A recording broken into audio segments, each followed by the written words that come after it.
باللہ من الشیطان الرجیم بسم اللہ الرحمن الرحیم۔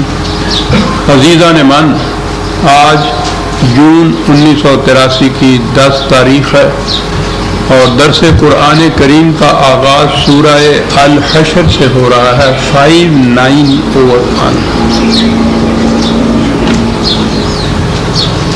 آپ کو یاد ہوگا کہ میں اکثر یہ کہا کرتا ہوں کہ قرآن کریم میں یہ جو الفاظ آئے ہیں سعد، قیامت، حشر، ہمارے ہاں عام تصور تو یہی ہے کہ یہ مرنے کے بعد کی زندگی جو ہے یہ اس سے متعلق ہے۔ لا ریب کہ یہ اس سے بھی متعلق ہے۔ اس بھی کو ذہن میں رکھیے کہ ان کا تعلق اس زندگی سے بھی ہے۔ وہ تو جب یہ ہماری زندگی جو تھی ارباب اختیار نے اپنے قبضے میں رکھی تو پھر ہمارے لیے انہوں نے دوسری دنیا کی جو زندگی تھی اسے سپرد کر دیا کہ لیجئے خوش رہیے، جنتیں ہیں، باغات ہیں، نہریں ہیں، سب کچھ ہے، یہاں یہ 4 دن کی زندگی ہے، اگر فاقے بھی آ رہے ہیں تو کوئی حرج نہیں، بے تیغ بھی اڑتا ہے سپاہی۔ تو یہ اس زمانے کے تصور ہیں اسلام کے متعلق، اور اسی زمانے کے یہ معنی پہنائے گئے ہیں ان الفاظ اور اصطلاحات کو۔ یہ اس دنیا کی باتیں بھی ہیں اور قرآن تو اس دنیا میں آپ کو رہنے کے لیے، سکھانے کے لیے آیا تھا کہ اس دنیا میں کیسے رہا جائے تاکہ اس کے بعد کی مستقبل کی زندگی بھی آپ کی خوشگوار گزرے۔ یعنی مقدم یہ چیز تھی کہ یہاں کیسے رہنا ہے۔ تو یہ جو الفاظ ہیں یا یہ اصطلاحات ہیں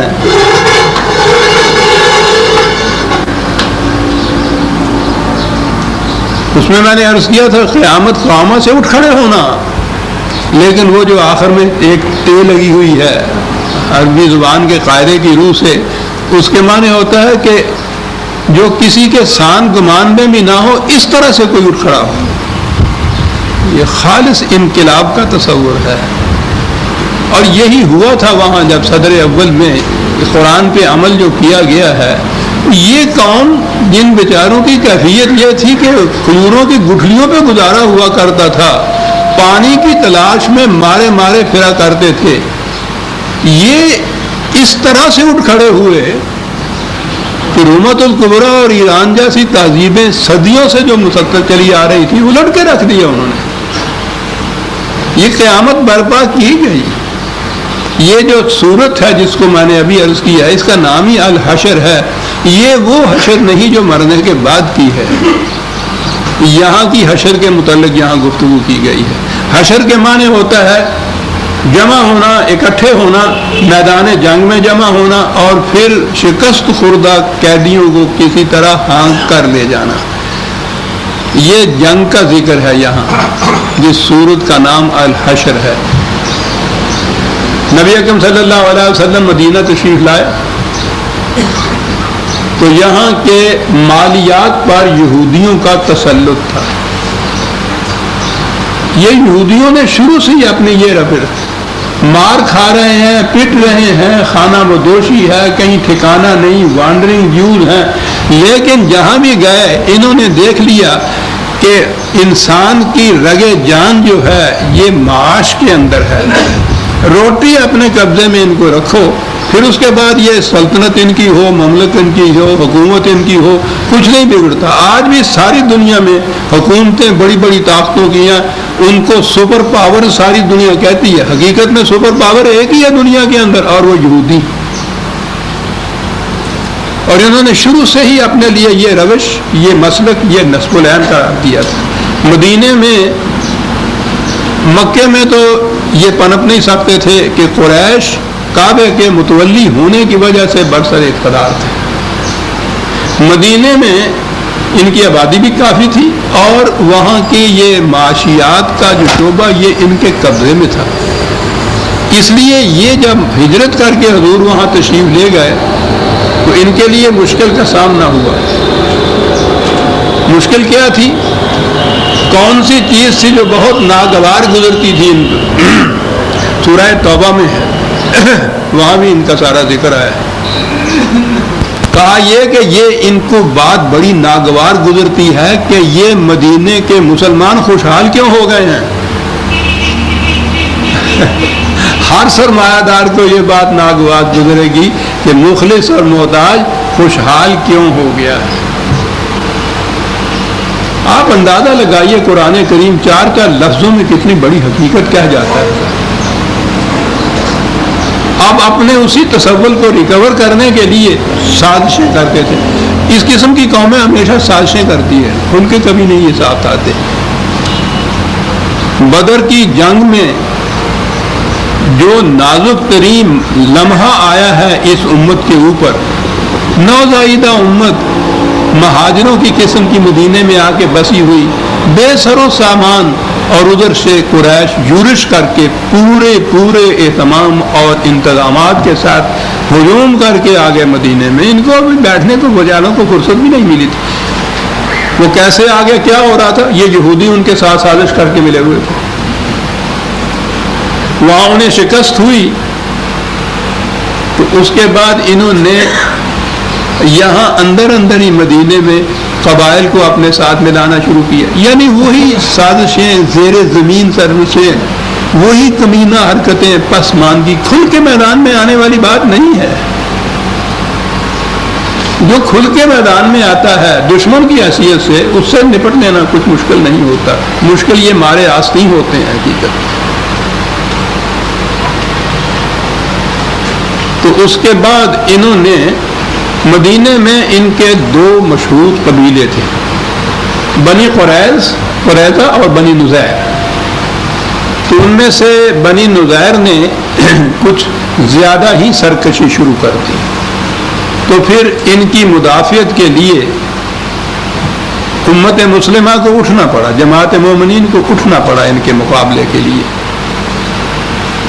لیکن یہ تو اب کی بات ہے کہ یہ کہیں میدان جنگ میں آنے کے قابل ہوئے, چھوڑیے اس تاریخ کو کیسے آنے کے قابل ہوئے.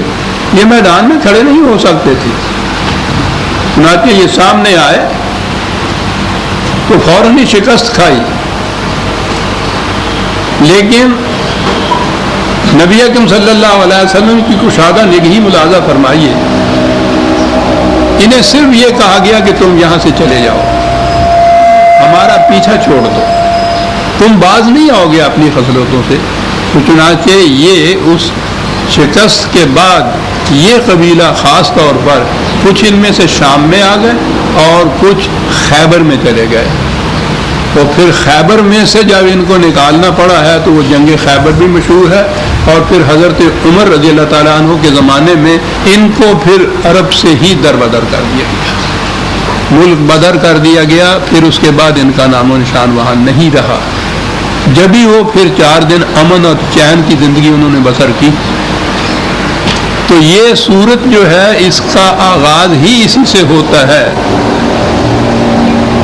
سابقہ صورت کی آخری آیات میں یہ کہا گیا تھا کہ یہ جماعت مومنین یا جو بھی قرآنی نظام کی تشکیل اور استحکام کے لیے پوری کوشش کرے گی, پوری ہمت سے کام لے گی, سرفروشی اور سرگردانی سے کام لے گی, اس کو یہ چیزیں ملیں گی, وہ جنہیں وہ جنات عدن کہتا ہے.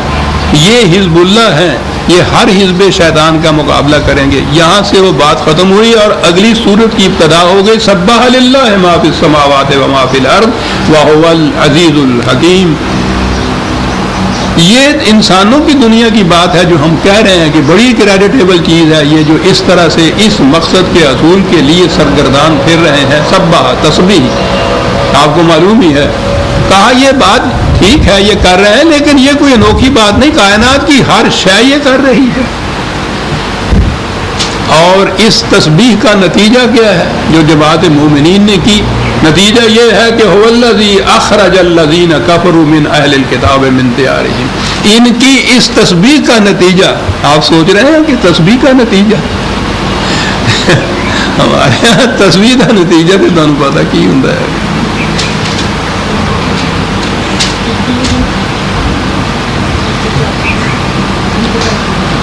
اس میں گن کے وہ جیسے وہاں حساب کھولا ہوا ہے بینک کے اندر، اس میں اس لیے ہوتا ہے کہ دانے گنے ہوئے ہوتے ہیں تاکہ وہ الامیہ رپڑ نہ مار دے معاذ اللہ. پہنی تسبیحاں ہوئی ہیں تیرے والا، ہاں جی کہاں سے کہاں پہنچا دیتے ہیں بات کو. الفاظ کو نہیں بدلتے، ویسے رہنے دیا کہ قرآن کی حفاظت کا ذمہ خدا نے لیا تھا. انہوں نے کہا کہ ٹھیک ہے جی آپ اسے محفوظ رکھتے پھریے اس کے الفاظ کو، دیکھیے تو صحیح ہم اس کے ساتھ کرتے کیا. کرتے یہ ہیں کہ اس نے کہا تھا تسبیح کے معنی کسی مقصد کے حصول کے لیے انتہائی کوشش سے سرگرداں رہنا، اور انہوں نے اس کے بعد وہ بدھوں کے ہاتھ سے عیسائیوں کے واسطے سے ایک تاگے میں پروئے ہوئے دانے وہ لیے اور قوم کو اس میں لبھا دیا کہ خدا نے تسبیح کا حکم دیا ہے، بیٹھو اور تسبیحاں پھیرتے رہو. تم سبح للہ کا نتیجہ یہ تھا کہ یہ اہل کتاب میں سے جنہوں نے اعلانیہ سرکشی اختیار کی، یہاں کفر کے معنی سرکشی ہو جائے گا، اختیار کی، ان کے ساتھ کیا کیا جائے گا؟ اخرج الذین کفروا من اہل الکتاب من دیارہم لاول الحشر. یہ آ گیا حشر کا لفظ پہلے ہی میدان جنگ کے اندر، پہلے ہی جب یہ جمع ہوں گے اور ان کے ساتھ وہ بھیڑ ہوگی تو اس کا نتیجہ یہ ہے کہ ان کو ان کے شہروں سے نکال دیا جائے گا، ان کی بستیوں سے نکال دیا جائے گا. یہ ہے وہ حشر جو یہاں ہوتی ہے برپا. تو وہاں سے ان کو نکال دیا. ما ظننتم ان یخرجوا وظنوا انہم مانعتہم حصونہم من اللہ.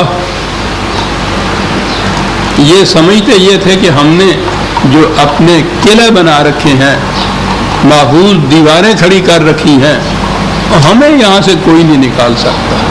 کہا انہیں پتہ نہیں ہے کہ غلط روش زندگی کے جو نتائج آتے ہیں تباہ کن، تو وہ پھر دیواروں اور قلم کو نہیں دیکھا کرتے، وہ ان حفاظتی دیواروں کو پھان کے بھی چلے جایا کرتے ہیں. فَآتَاهُمُ اللَّهُ مِنْ حَيْثُ لَمْ يَحْتَسِبُوا. لفظ تو یہی ہے کہ اللہ ان کے اوپر پھر ان مقامات سے آیا جن کا یہ سان گمان بھی نہیں کر سکتے تھے. اللہ تو نہ کہیں آتا ہے نہ کہیں جاتا ہے. یہ کون آئے تھے؟ یہ حزب اللہ آئے تھے، خدا کی پارٹی جسے خدا نے خود اپنی جماعت، اپنا لشکر، اپنی پارٹی کہا ہے اس کو. تو جہاں جہاں آپ قرآن میں دیکھیں گے کہ خدا نے یہ کیا، اللہ آیا، اللہ نے یہ کہا، یہ اس کے قوانین کو نافذ کرنے والی جو جماعت تھی، یہ سب کچھ اس کے ہاتھوں سے ہوتا تھا. یہ جنگ ان کے ساتھ ہوئی، انہوں نے انہیں شکست دی، ان کے ہاتھوں سے وہ آگے گئے. اگلی آیت کے اندر یہ بات صاف ہو گئی ہے کہ مومنین نے یہ کیا. لیکن آپ دیکھیے قرآن کریم یہاں کہا کہ خدا ان کے خلاف ان مقامات سے آیا جن کا یہ سان گمان بھی نہیں کرتے تھے. ہاتھ ہے اللہ کا، بندہ مومن کا ہاتھ. انسانوں کی دنیا کے اندر خدا جو اپنی رسپانسبلٹی، ذمہ داری پوری کرتا ہے وہ ہمیشہ ان انسانوں کے ہاتھوں سے کراتا ہے، خود نہیں آتا، لیکن ان کو منسوب کرتا ہے اپنی طرف. ٹھیک ہے، جنگ میں فتح ہوتی ہے تو کمانڈر ان چیف کی فتح ہوتی ہے یا کمانڈر کی فتح ہوتی ہے، فوج کی فتح ہوتی ہے. ایک ایک فرد کا نام نہیں وہاں لیا جاتا. تو ان مقامات سے خدا ان کی طرف آیا جن کا یہ سان گمان بھی نہیں کرتے تھے. وَقَذَفَ فِي قَلُوبِهِمُ الرُّعْبَ. اور اصل شکست یہ ہے کہ ان کے دلوں میں تمہارا رعب پیدا ہو گیا. اصل شکست یہ ہوتی ہے. میدان جنگ میں یہ پاور بڑی بڑی آئیں بھی نہ، لیکن جتنی بھی چھوٹی چھوٹی زیر دست کمزور قومیں ہیں ان کے دلوں میں ان کا رعب اتنا طاری ہو گیا ہے کہ الیکشن ہونے لگتا ہے امریکہ میں تو ہر ایک اپنی اپنی جگہ تھراتا ہے کہ پتہ نہیں نیا صدر جو آئے گا اس کی پالیسی کیا ہوگی. ارے 20,000 میل کے فاصلے پہ تمہارا اس سے واسطہ کیا؟ لیکن واسطہ تو بڑا ہوتا ہے. یہ جو قرآن نے کہا ہے نا کہ اصل فتح یہ ہے کہ اب ان کے دلوں میں تمہارا رعب طاری ہو گیا ہے، اس لیے یہ اس طرح سے نہیں کر سکیں گے. اور اگلی بات ہے یخربون بیوتہم بایدیہم وایدی المؤمنین. کہا کہ شکست کی انتہا یہ ہے، ذلت کی انتہا یہ ہے کہ تم نے تو جو کچھ ان کے ساتھ مدافعت میں جنگ میں کرنا تھا، یہ اپنے ہاتھوں سے اپنے گھروں کو ویران کر رہے ہیں. سب سے بڑا عذاب یہ ہے عزیزان من کسی قوم کا کہ وہ قوم اپنے ہاتھوں سے اپنے گھروں کو ویران کرے. دشمن نے تو ویران کرنا ہی تھا. اب یہاں جو وہ کہا تھا نا کہ اللہ ان کے اوپر ایسے مقامات سے آیا کہ ان کے وہم گمان میں بھی نہیں تھا، تو یہاں ہے اید المومنین، یہ مومنین کے ہاتھوں سے ہوا. لیکن کہا یہ کہ ان سے زیادہ چیز جو باعث ذلت تھی، حقیقی شکست یہ تھی کہ یہ اپنے ہاتھوں سے اپنے گھروں کو ویران کر رہے تھے. سوچتے جائیے عزیزان من کہ کتنے ابدی حقائق ہیں جو قرآن بیان کرتا ہے. کسی قوم کی انتہائی شکست اور ذلت یہ ہے کہ وہ قوم اپنے ہاتھوں سے اپنے گھروں کو ویران کرنے لگ جائے. اور اسی لیے کہا کہ فاعتبروا یا اولی الالباب، بات اے صاحبان عقل و بصیرت، اسے یہودیوں اور صدر اول کے مسلمانوں کا تصادم نہ سمجھیے، اس میں بڑی دور کی باتیں ہم کہہ رہے ہیں. کیا بات ہے یہ ابر کا فاعتبروا، جسے عبرت ہمارے ہاں کہتے ہیں، وہ تو الفاظ عربوں کے لائے جائیں کہ یہ پل کے لیے لفظ آتا ہے کہ در حقیقت یہ بات جو ہم کہہ رہے ہیں یہ ادھر سے وہاں پہنچنے کا ذریعہ ہے. کیا بات ہے سر، یہ اس زمانے کی جنگ کی بات نہیں ہے، بلکہ یہ ایک پل ہے تاریخ کا کہ جو ادھر سے ادھر پہنچنے کا ذریعہ بنتا ہے. جو ہم کہہ رہے ہیں فاعتبروا یا اولی الالباب، صاحبان عقل و بصیرت کے لیے کہا گیا ہے. اور کہا یہ گیا ہے کہ جب کوئی قوم اپنے گھر کو اپنے ہاتھوں سے اجاڑنا شروع کر دو تو سمجھ لیجیے کہ وَضَرَبَتْ عَلَيْهِمُ الذِّلَّةَ وَالْمَسْكَنَةَ وَبَاءُوا بِغَضَبٍ مِّنَ اللَّهِ، کہ پھر وہ دنیا میں جہاں بھی جائے گی ذلیل و خوار ہو جائے گی. جس قوم نے اپنے گھر کو اپنے ہاتھوں سے ویران کرنا شروع کر دیا. گھروں کی ویرانی اینٹوں اور پتھروں کو برباد کرنا نہیں ہوتا عزیزان. گھروں کی ویرانیت تو آپ جانتے ہیں کہ جب ایک قوم اپنے گھر کو ویران کرنے لگ جائے تو اس گھر کو پھر کون آباد کر سکتا ہے. وَلَوْلَا أَنْ كَتَبَ اللَّهُ عَلَيْهِمُ الْجَلَاءَ لَعَذَّبَهُمْ فِي الدُّنْيَا وَلَهُمْ فِي الْآخِرَةِ عَذَابُ النَّارِ. اور اگر یہ بات طے نہ ہوتی کہ ان کو صرف یہاں سے نکال ہی دینا ہے تو پھر تو ان کے اوپر اس قسم کی تباہی آتی کہ ان کا نام و نشان مٹ جاتا. لیکن یہاں یہی مناسب سمجھا گیا کہ اس آخری سزا تک بات نہ پہنچنے پائے، یہ یہاں سے چلے ہی جائیں تو اچھا ہے، تاکہ بعد میں یہ نظام امن سے تو رہ سکے. ذَلِكَ بِأَنَّهُمْ شَاقُّوا اللَّهَ وَرَسُولَهُ فَمَن يُشَاقِّ اللَّهَ فَإِنَّ اللَّهَ شَدِيدُ الْعِقَابِ. یہ بات بھی آپ کے سامنے آ چکی ہوئی ہے کہ قرآن کریم میں جہاں اللہ اور رسول کا اکٹھا ذکر آتا ہے اس کے معنی نظام خداوندی ہوتا ہے. یہاں جو کہا ہے کہ انہوں نے بہت ستایا، تنگ کیا، مخالفت کی اللہ کی. اللہ کو تو نہ کوئی ستا سکتا ہے نہ تنگ کر سکتا ہے. کسے ستایا تھا انہوں نے، کسے تنگ کیا تھا، کس کی مخالفت کی تھی؟ یہ اللہ اور رسول کا جو ذکر ہے کس کی تھی؟ کس نے مخالفت کا جواب دیا؟ کون مدافعت میں میدان جنگ میں گیا؟ یہی نظام. پھر یہ جو نظام خدا کے احکام کے مطابق جو کچھ کرتا ہے خدا اسے اپنی طرف منسوب کر لیتا ہے. اور یہ بڑی چیز ہے، حقیقت میں بڑی باعث فخر چیز ہے کہ ان کے کارناموں کو خدا یہ کہے کہ یہ تم نہیں تیر چلا رہے تھے، ہم چلا رہے تھے. کیا بات ہے اس مقام کی.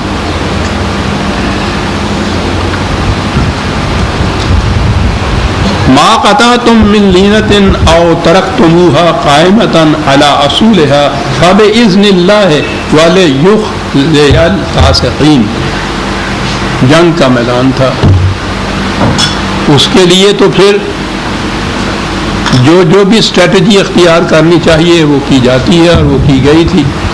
پہلی چیز یہ تھی کہ ان کے ہاں کی یہ کھجوریں، ان کے درخت، یہی زیادہ متاع ہوتی تھی.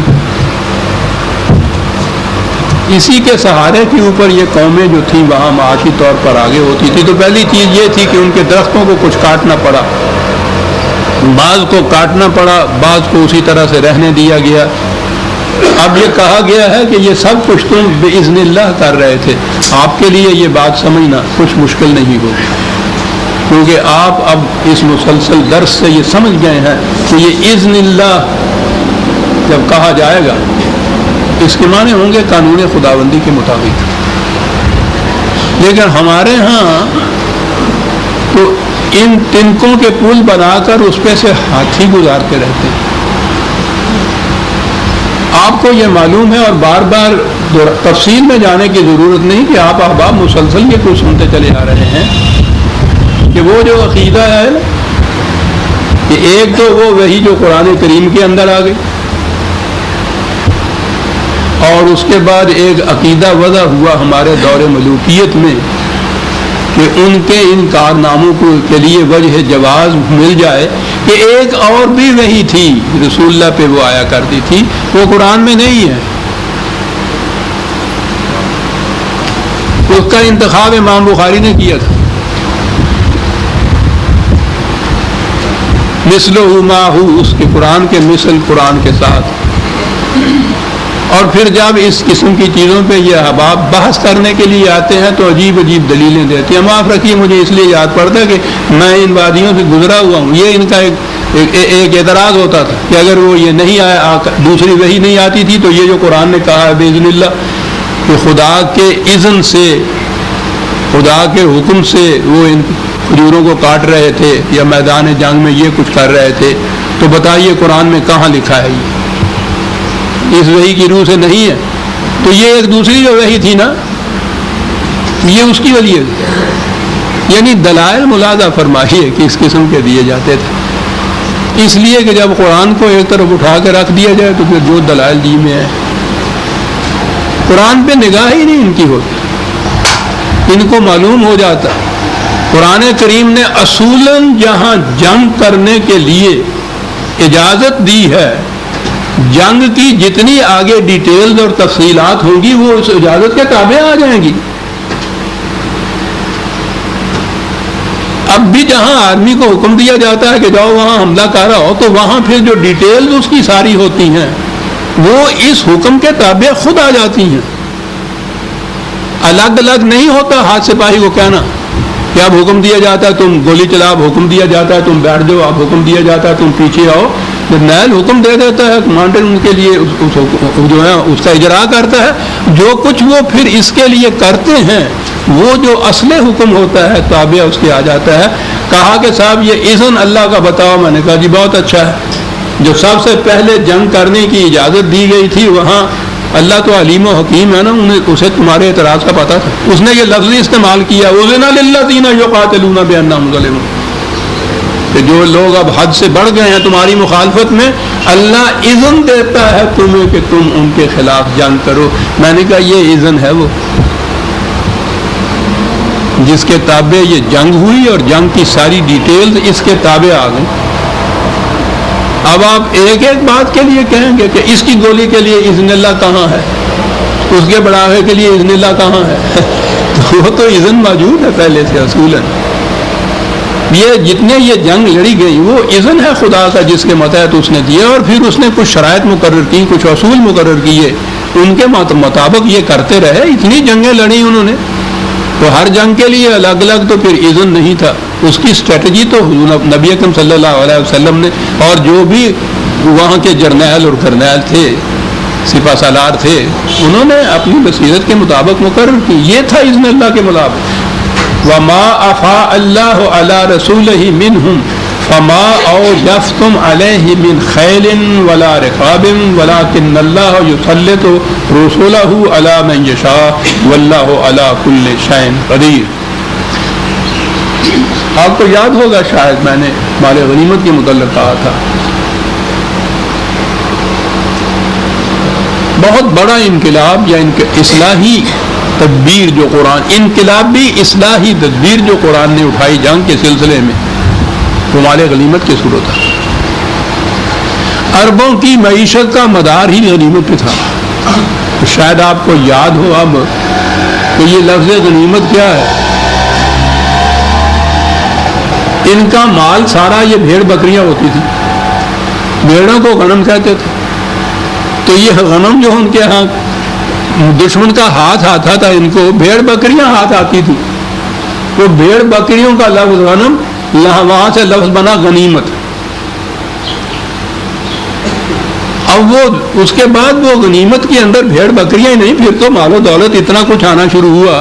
ایران فتح ہوا ہے تو پوچھو ہی نہیں کہ بے حساب وہاں سے یہ سب کچھ آیا. لیکن اصطلاح جو تھی غنیمت کی وہ اسی طرح سے جاری رہی. اور جب یہ وہ سرحدیں ٹاپ کر ہمارے ملکوں میں آیا تو آپ کو پتہ ہے کہ پھر ایک تو غنیم یہاں سے لفظ بنا جس کے معنی دشمن ہو گئے، اور پھر ہمارے ہاں تو جناب غنیمت ہے کہ یہاں 2-4 دوست بیٹھے ہیں اور غنیمت ہے. یعنی الفاظ کہاں سے کہاں پہنچتے ہیں. کہاں وہ بھیڑیں میدان جنگ میں جو آئی، یہاں یہ کہ بھائی ممکن ہے تمہارا دم غنیمت ہے جو تم آ گئے. تو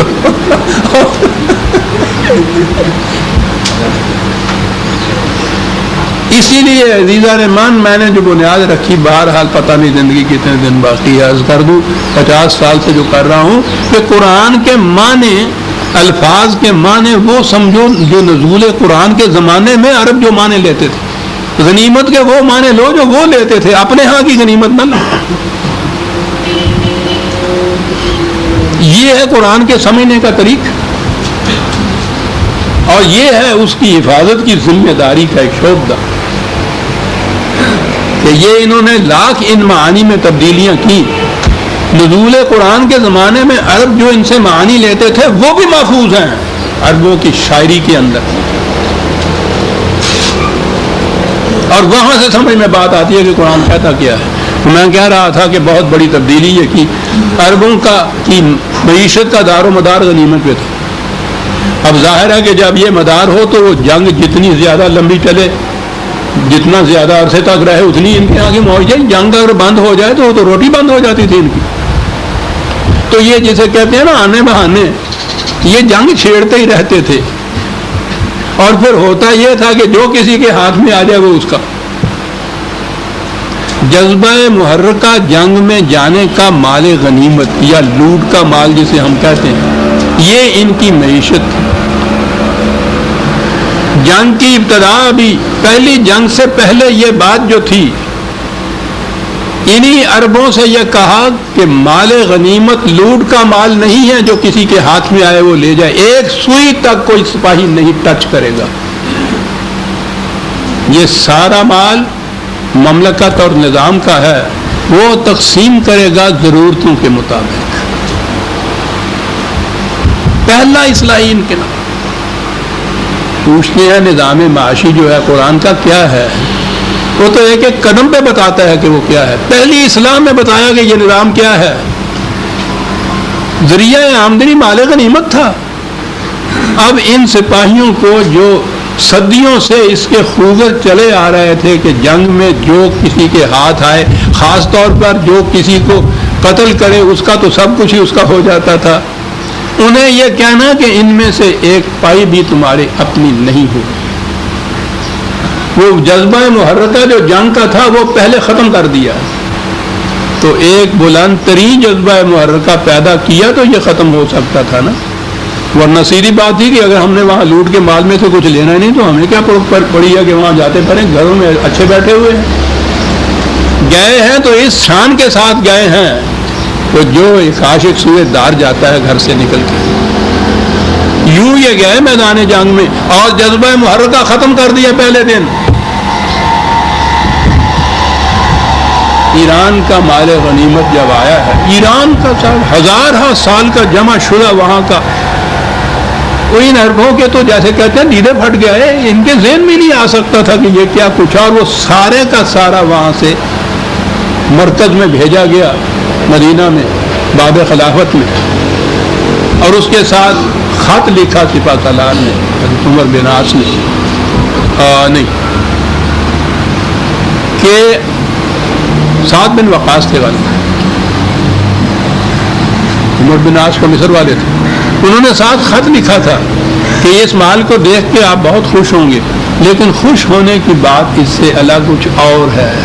یہ مال سارے ملک میں بکھرا پڑا تھا، یہ سپاہ سارے ملک میں گئی تھی، ان سپاہیوں کے سامنے یہ سب کچھ پڑا ہوا تھا، ان میں سے کسی نے ایک سوئی بھی اپنے لیے نہیں رکھی، ایک ایک چیز لا کے مرکز میں جمع کر دی۔ یہ ہے وجہ مسرت بات عمر، اور واقعی جب یہ خط دیکھا ہے تو آپ کی آنکھوں میں آنسو آ گئے، اور انہوں نے کہا کہ واقعی جس شخص کو اس قسم کی رعایا نہیں بلکہ رفقا مل جائیں قابل فخر اور باعث مسرت۔ حضرت علی رضی اللہ تعالیٰ عنہ ساتھ کھڑے تھے، انہوں نے کہا کہ عمر تمہیں پتہ ہے کہ یہ سپاہ جو ہیں، سپاہی جو ہیں، اس قدر امین اور دیانتدار کیوں ہو گئے؟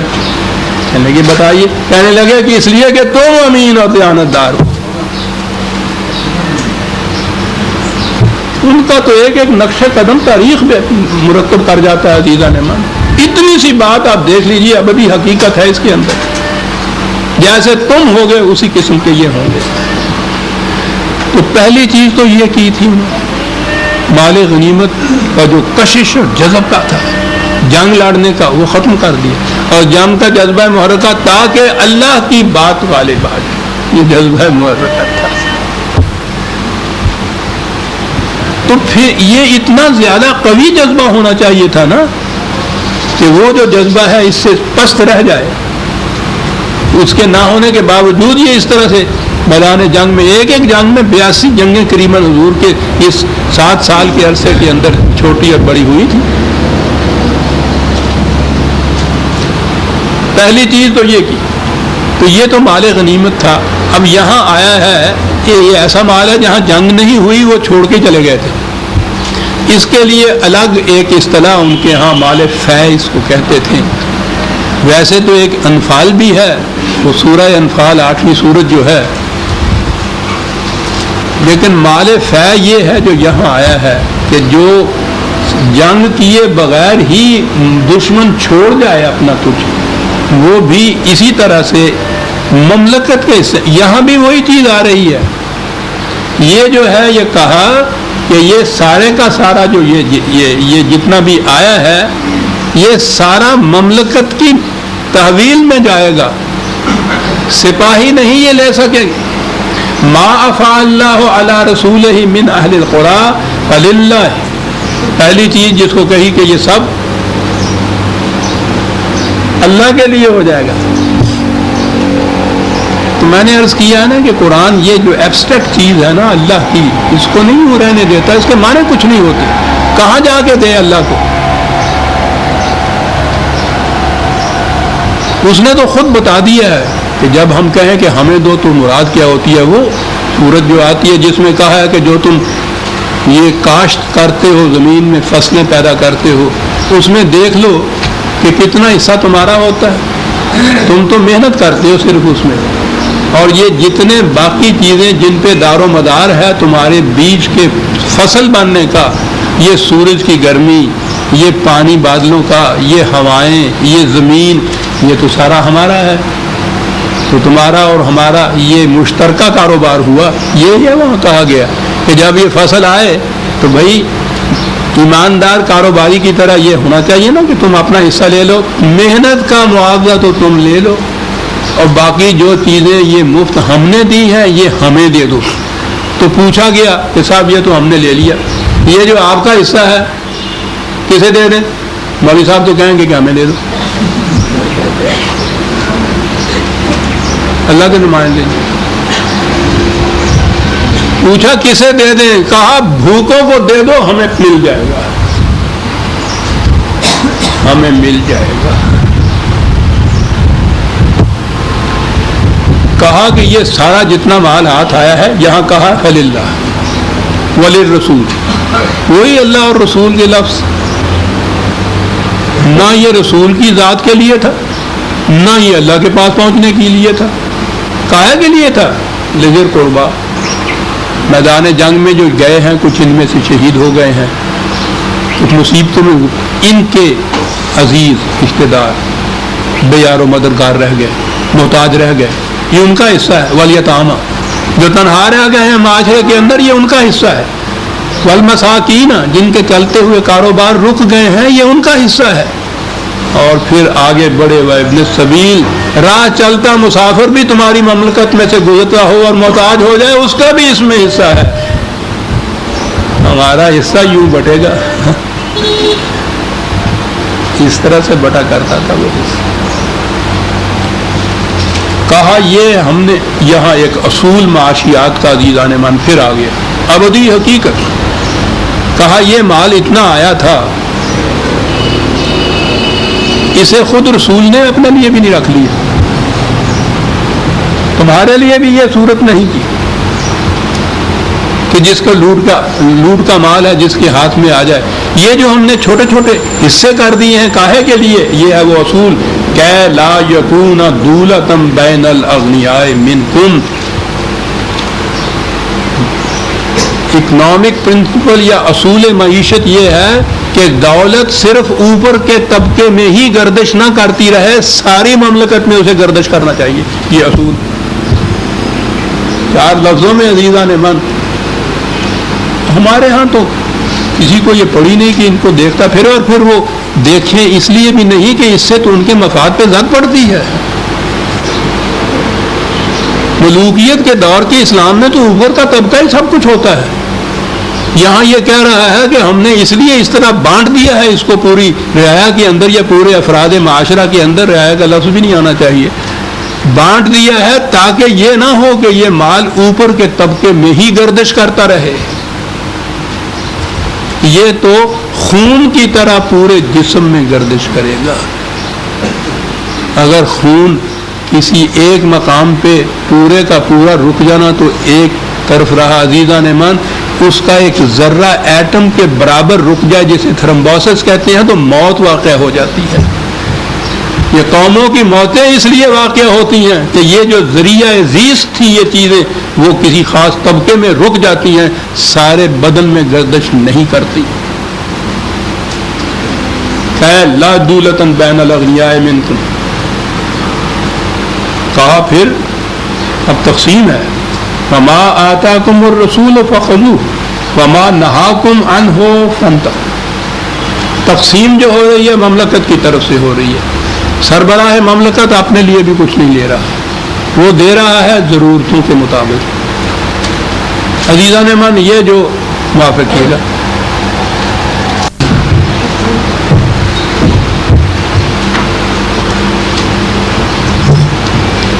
ہمارے ہاں یہ کمیونزم کے معاشی نظام کی جو بات چلی تو اس میں ایک چیز کو بڑے فخر سے پیش کرتے ہیں. واقعی اگر وہ چیز اسی کی ہوتی مارکس کی تو قابل فخر ہے. اصول مارکس نے یہ دیا تھا کہ یہ جتنی بھی معیشت خرابیاں ہیں ان کا حل یہ ہے کہ ہر شخص سے اس کی استعداد کے مطابق کام لیا جائے اور اس کی ضرورت کے مطابق اس کو اس کا معاوضہ دیا جائے. یہ ہے نا اس کا اصول جو تھا. 2 فکروں میں اگلی بات بھی یہ کر دوں، اس کی خود پارٹی کے جو رفیق لوگ تھے جسے کہتے ہیں نا کہ دے جمپ ایٹ دس آئیڈیا، بڑی خوشی ان کو کہ بڑا حل عجیب ہوا ہے. اور اس کے بعد اس سے کہا کہ صاحب جب یہ حل آپ نے دیا ہے تو اب اس کو آپ نافذ کیوں نہیں کرتے؟ کہتے ہیں کہ یہی مشکل ہے. نافذ کرنے کے معنی یہ ہوں گے جو میرا حال ہے کہ ایک شخص صبح سے شام تک جان مار کر محنت کرتا رہے، 1-2 دن نہیں عمر بھر اس نے یہ کرے، اور اس میں سے اتنا لے جتنی اس کی ضرورت ہے. اگر اس کی ضرورت 2 روٹیوں میں پوری ہوتی ہے اور کمائی کرتا ہے 20 کی، 18 روٹیاں روز اس کو دوسروں کو دینی پڑیں گی. میں وہ جذبہ محرکہ انسینٹیو اس نے کہا، میں وہ انسینٹیو نہیں پا رہا کہ یہ شخص ساری عمر ایسا کیوں کرے. تو جب تک یہ انسینٹیو نہیں مجھے ملتا میں اس کو نافذ نہیں کر سکتا. پارٹی کے ممبر جو تھے وہ مخالف ہو گئے اس کے، لیکن میں سمجھتا ہوں دیانتدار شخص اس نے منافقت نہیں برتی. جس چیز کو وہ سمجھتا تھا قابل عمل نہیں ہے اعتراف کر لیا کہ اصول تو یہی ہے. کہا کہ یہ اصول اس وقت نافذ ہوگا جب کوئی اس کے لیے جذبہ محرکہ تلاش کر لے گا، اور یہ چیز تھی جذبہ محرکہ جو قرآن نے تلاش کی. تاریخ بتا رہی ہے کسی کو اجازت نہیں کہ ایک پائی بھی اس میں سے خود لے سکے. تقسیم کرنے والے کی صورت. میں نے کہا تھا نا کہ یہ مارکس نے یہ بات کہی ٹھیک ہے, قابل کہاں سے نہیں مارکس نے بات کی. نبی اکرم صلی اللہ علیہ وسلم نے جو یہ تقسیم جو حضور نے کی, اس کا اصول یہ تھا, عملاً یہ اصول تھا کہ وہ سپاہی کو جو مجرد ہوتا تھا, ان میرڈ ہوتا تھا, فیملی نہیں ہوتی تھی, اس کو آدھا دیتے تھے, فیملی والے کو دگنا دیتے تھے.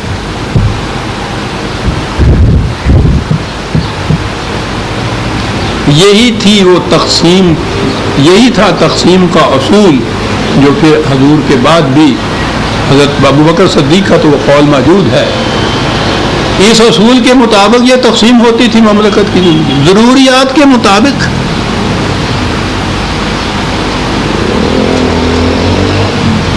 کہا گیا حضرت ابو بکر صدیق سے کہ صاحب, جن مجاہدین نے ابتدائی اسلام کے اندر اتنی مصیبتیں جھیلی, اتنی قربانیاں دی, اتنی اثار ہوا, ان کی خدمات کے معاوضے میں ان کو زیادہ ملنا چاہیے. یہ کیا چیز ہوئی کہ ان میں سے اگر ایک شخص کا اس کی ضرورت 2 روٹیوں کی ہے تو وہ دیا جائے, اور یہ ابھی حال ہی کے اندر جو لوگ آئے ہیں ان کو اتنا دیا جائے کہ ان کی اگر وہ بال بچے دار ہیں, ان کی ضروریات زیادہ ہیں, تو اس کے مطابق یہ تقسیم کا اصول یہ صحیح نہیں ہے. خدمات اسلام کے مقابل کے لیے یہ دی جائیں. حضرت ابو بکر صدیق کا یہ قول کیا بات تھی, کہاں پہنچا دیا تھا وحی نے اور تربیت نبوی نے. آپ نے کہا کہ ان کی خدمات, ان کا صلہ, ان کا خدا ان کو الگ دے گا. میں معیشت کی بات کر رہا ہوں, یہاں روٹی کا سوال ہے. آہا آہا,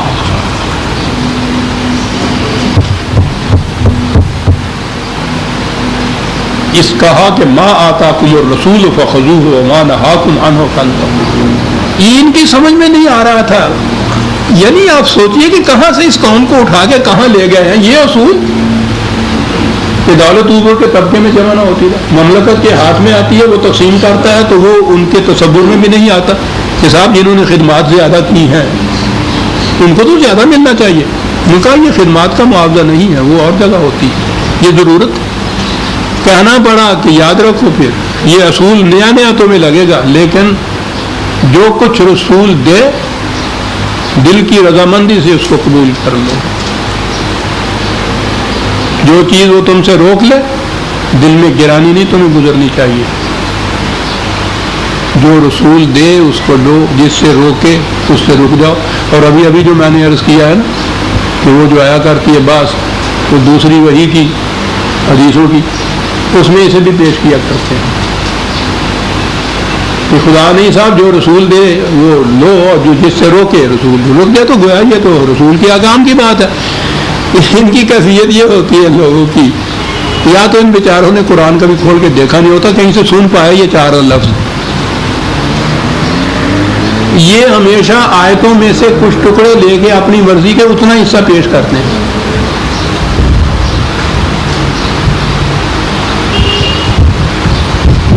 یہ آپ نے دیکھا ہوگا نکاح کے وقت جو خطبہ پڑھتے مولوی صاحب, حتیٰ کہ نکاح نامہ جو چھپا ہوا ہوتا ہے اس کے اوپر ایک آیت ہوتی.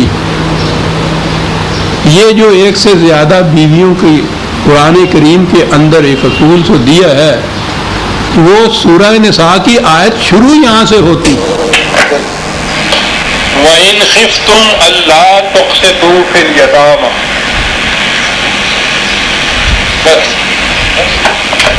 ایسا ہو جائے کہ یہ عورتوں کی اتنی باتات ہو جائے کہ ان کے عورتیں اور ان کے ساتھ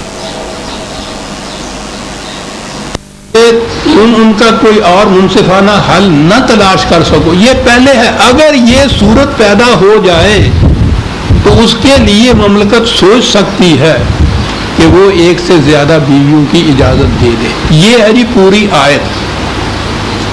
یہ حضرات اپنے خطبوں میں بھی, اور وہ جو چھپا ہوا نکاح نامہ جس کا جی چاہے دیکھ لے, جس نے ابھی نکاح کرانا ہے وہ ضرور دیکھ لے, باقی ان کو نہیں میں کہہ رہا ایسے جا کے نکاح نامہ خریدنے پھرو. وہاں یہ آیت شروع یہاں سے ہوتی ہے, فَانكِحُوا مَا طَابَ لَكُم مِّنَ النِّسَاءِ, 4 بیویاں کرتے رہو. اور پہلا حصہ جو ہے نا وہ اس میں سے حذف کر دیا گیا ہے. کتنی جرتیں بے باک ہیں عزیزان مان، خدا کی کتاب کے ساتھ یہ کچھ مذاق کرنا.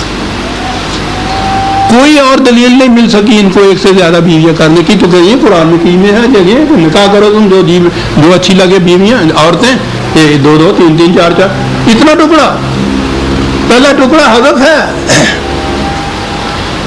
اس میں بھی یہ اتنا ٹکڑا. یہ آیت آ رہی ہے کہ جو کچھ مال فے ملے وہ ایک ایک سپاہی جھپٹ کے نہ لے جائے، وہ یہاں مملکت نظام مرکز میں جمع کرائے.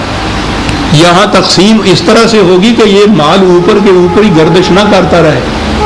اس اصول کے تابع سربراہ مملکت جو جس کو دے وہ دل کی بطیب خاطر اسے قبول کرے، جو وہ اس سے روک لے اس سے وہ رک جائے. یہ تھا جی. یہ وہ کہتے ہیں یہ حدیث کے متعلق رسول اللہ جو حدیث دے اس کے مطابق عمل کرو، جو حدیث نہ دے اس کے مطابق نہ کرو. یعنی اتنا ہی ٹکڑا پیش کرتے ہیں. آپ غور دیکھیں گے یہ بڑے بڑے علامہ جو کہلاتے ہیں ان کے یہاں بڑے بڑے ذمہ دار بظاہر وہ اتنا ہی ٹکڑا پیش کرتے ہیں. کیا کہا جائے صاحب؟ بہرحال یہ جانے اور قرآن والا جانے کیا کہہ سکتے. واتقوا اللہ، کیا بات تھی.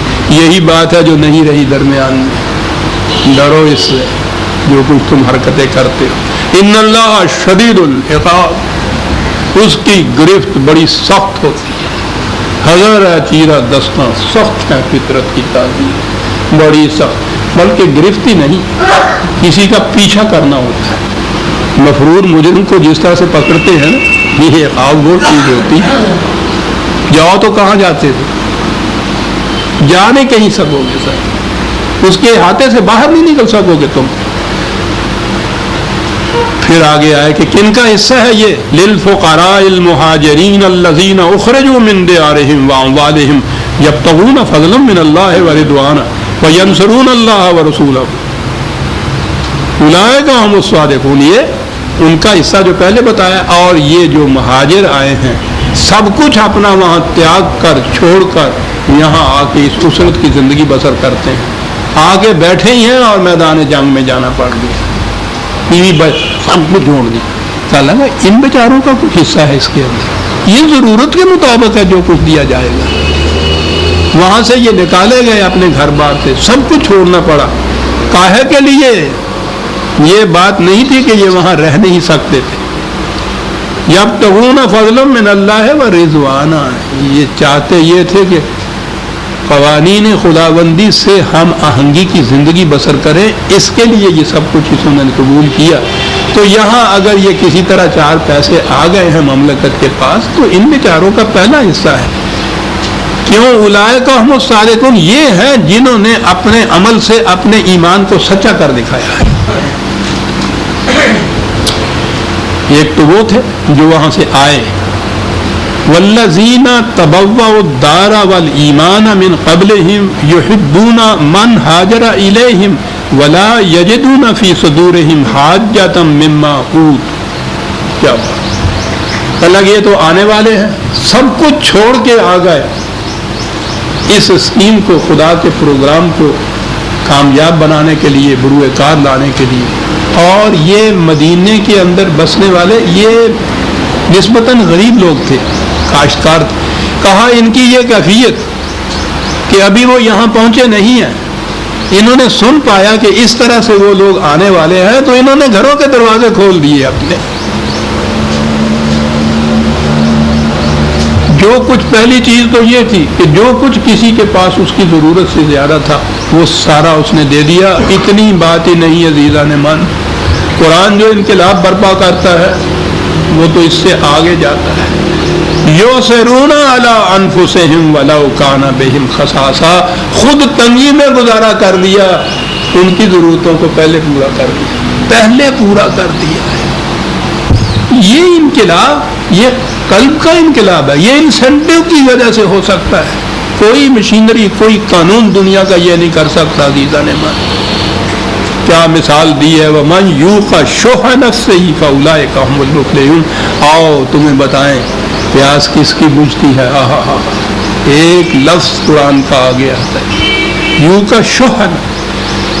لفظی ترجمہ تو ہوگا کہ جو شوہ نفس سے بچایا گیا وہ ہے جو اصل میں کامیاب ہے. شوہ نفس یہ ہمارے ہاں تو اب بات بڑی آسانی سے سمجھ آ جائے گی. گرمیاں آ گئی ہیں, عذاب خداوندی, یہ نلکے جو لگے ہوتے ہیں پبلک ٹیپس, ان کے اندر نیچے بالٹی رکھی ہوئی ہوتی ہے اور ہاتھ جوڑ کے کھڑے ہوتے ہیں کہ جیدہ دادا, قطرہ قطرہ ٹپکتا ہے, لائن لگی ہوئی ہوتی ہے پانی لینے والوں کی.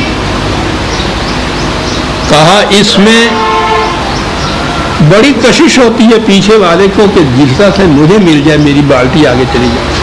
کہنے لگے کہ یہ جذبہ کہ اگلا جو ہے, یہ ہے اس لفظ کے لفظی معنی کہ اگلا جو ہے اس کو دھکا دے کے ایک طرف کر کے اپنی بالٹی نیچے رکھ دی جائے. کہنے لگا جو اس جذبے سے محفوظ رہا اس کی پیاس بجھی.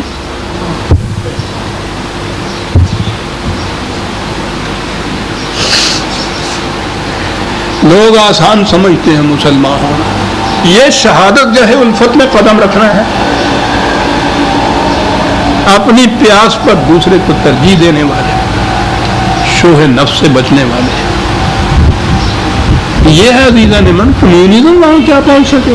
اسی لیے میں نے جو دیکھا تھا کہ جہاں مارکس ناکام رہ گیا اس سے آگے, وہ ٹھیک ہے جذبہ اس کا سچا تھا, لیکن اس نے صحیح کہا تھا کہ میں انسینٹیو نہیں پاتا, جذبہ محرکہ نہیں پاتا جس سے یہ کامیاب ہو سکے گا نظام. جذبہ محرکہ یہ دیا گیا صاحب کہ یہی نہیں کہ ان آنے والوں کے لیے اپنی ضرورت سے زائد جو کچھ تھا وہ محفوظ رکھ لیا, بلکہ اپنی ضروریات پر انہیں ترجیح دی, اور یہ نہیں کیا ہے کہ اپنی پیاس کتنی شدید کیوں نہ ہو اس کی وجہ سے اگلے بالٹی والے کو دھکا دے کے اپنی بالٹی آگے کر دی جائے.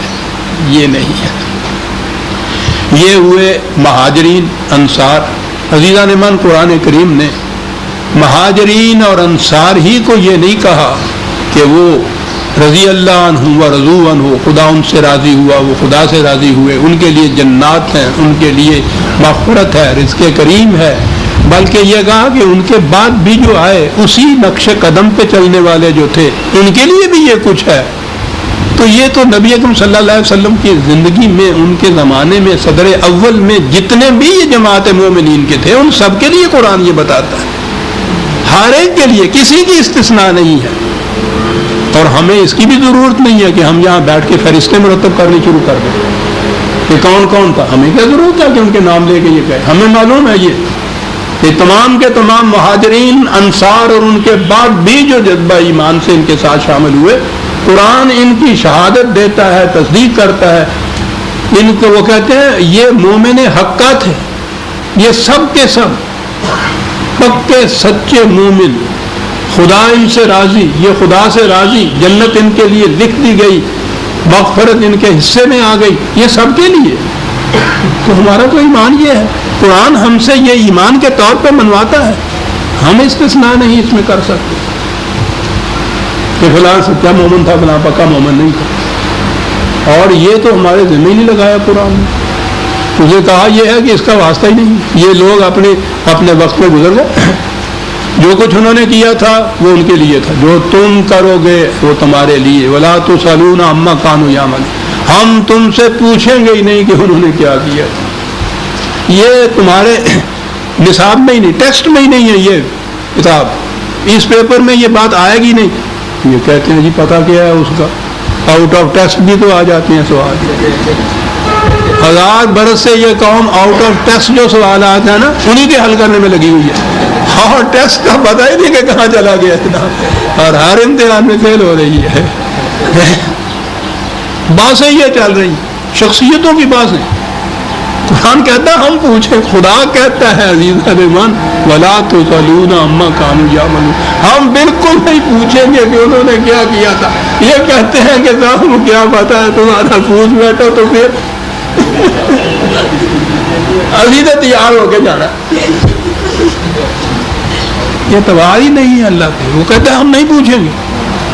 ساری زندگیاں ان کی, پوری تاریخ ان کی مجھ سے پوچھو جو ان وادیوں میں سے گزرا, کمرے بھرے ہوئے ان کتابوں کے, ان باتوں کے اوپر کہ فلاں صحابی کیسے تھے اور فلاں صحابی کیسے تھے.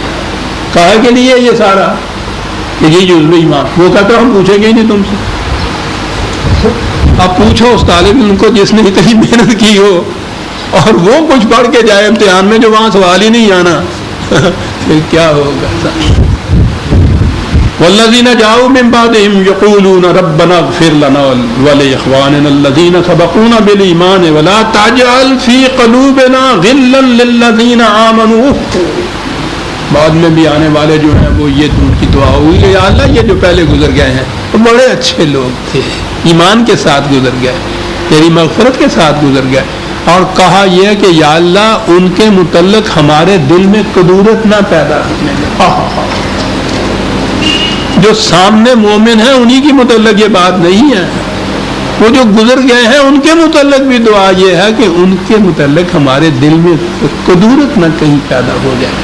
تو آپ کو معلوم ہے جنت کے متعلق بھی یہ لفظ آیا تھا نا کہ وہاں داخل ہونے والوں کے لیے وہ جو گیٹ کیپر کھڑا ہوگا نا، وہاں جو جائزہ لے گا سامان کا، وہ لگا کے یہاں بھی کرتے ہیں نا، وہ دیکھے گا یہ اس میں یہ ہے کہ وہ دلوں کو ٹٹولے گا کہ اس کے اندر کسی مسلمان بھائی کے خلاف کدورت کا جذبہ تو نہیں ہے، اسے جانے دے گا وہ اندر. جہاں اس نے دیکھا کہ صاحب اس نے تو نیزے میں پستول چھپا رکھا ہے، وہ باہر نکال دے گا.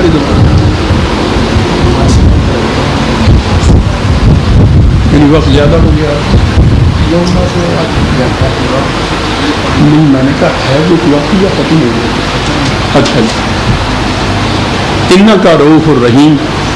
غیرِ من سورہ الحشر کی آیت 10 تک ہم آئے اور میں تو زائد وقت دے دینا چاہتا تھا لیکن کیا کریں، ان کے پیمانے اپنے ہیں، ان کا فیتہ ختم ہو جاتا ہے ریکارڈ کرنے کا تو اس پہ حکم آ جاتا ہے. تو مجھے آپ معذرت چاہیں گے، ذرا وقت دیر لگی تھی لیکن خیر اتنا ہو گیا.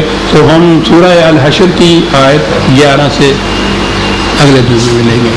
ربنا تقبل منا انک انت السمیع العلیم. شکریہ.